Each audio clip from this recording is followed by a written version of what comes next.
NRL Fantasy best buys for round 24. We are in amongst the head-to-head finals right now. Overall is heating up. There's some injuries to deal with as well. Ryan Madison, Reece Walsh, Scott Sorensen, Reed Marnie potentially. Quite a few guys to deal with. So let's look at the top buys for round 24. Now, first up here, Cam Murray. And your loss is my gain on this one with Cam Murray moving back to the lock spot. He's a 60-plus point average when he plays lock. He is underpriced at that spot right now. He's an absolute machine. In my view, he's the best lock in the NRL. And for fantasy, he's not that far off that either. So I look at him at 659K and I think, you know what? Middle edge eligibility, the fact that he's at that price, he's a must-have option right now. Now, the downside of this play is that if you have Keon Kalamatangi in your team, he was absolutely crushing at the lock, pumping out 200, 300 meters a game. He goes back to the edge back row spot, which it's a spot where he could score some points this week against the Tigers. They have leaked some points to back rowers, but I would say his average drops down to about a 45 to 50 instead of that 60 we were seeing for him at lock. So Keon's loss, Cam Murray's gain. Rolling through to the next one here, we got Liam Henry, and this one's a real pod, and I've sort of merged it together a bit this week to talk about a few of these guys. But Liam Henry at 599K, he's starting in the back row this week. Obviously, Liam Martin's out for 1 week, and we've got Scott Sorensen out for an extended period. Now, Liam Henry averages about 62 points when he plays in the second row for Penrith. He has only played 3 games there this year, but he's an absolute monster in that spot. Makes a ton of tackles in the back row. And at 599K, if you need a cheap option, he's a great one to look at.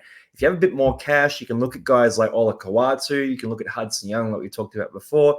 You can also look at players like Jacob Preston, Jaden Sewer, these types. But if you are stretched for cash and you want that real pod option, Liam Henry's a guy that I'm a big fan of right now, and I might bring into my side this week.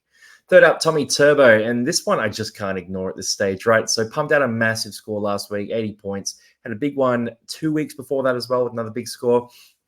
He's got a good run of fixtures coming up here too. So Tommy Turbo is nearly 700K, which is very expensive, but the run of games he has look like games where he could produce that Dally M level form, which he needs to pump out big fantasy scores. So I don't mind Tommy Turbo. And if you think Manly go on a hot run, really solidify a final spot on the run home, Tommy Turbo is going to be a big part of that. And he's going to score a ton of fantasy points.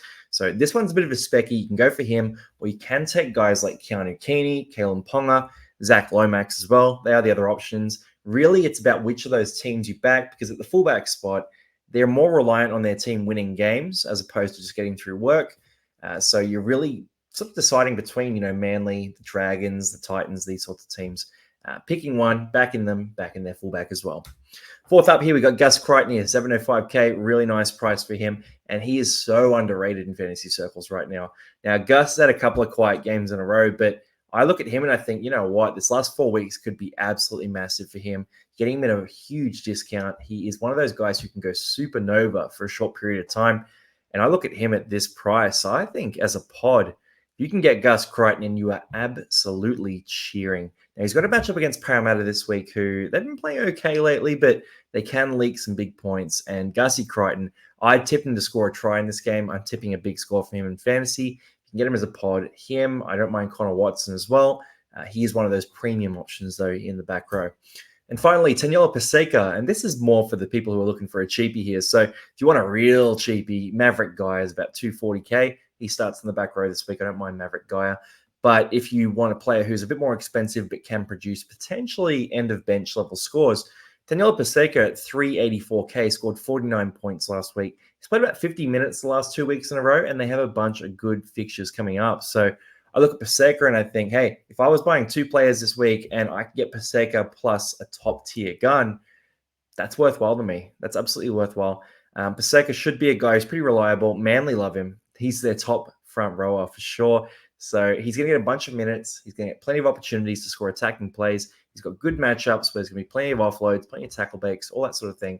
I think Paseka is a good shout at that price point for the run home. Anyway, there's our top buys for round 24. Guys, best of luck in your head-to-head finals. This is where it comes in big. So I want to recommend that you use your trades hard this week. So if you've got trades you can make, they're going to upgrade your score, make them this week. It's do or die in your head-to-head finals. Whereas for overall, still 4 weeks left, so be a little bit more patient. Best of luck this week, guys. I will see you on the next one.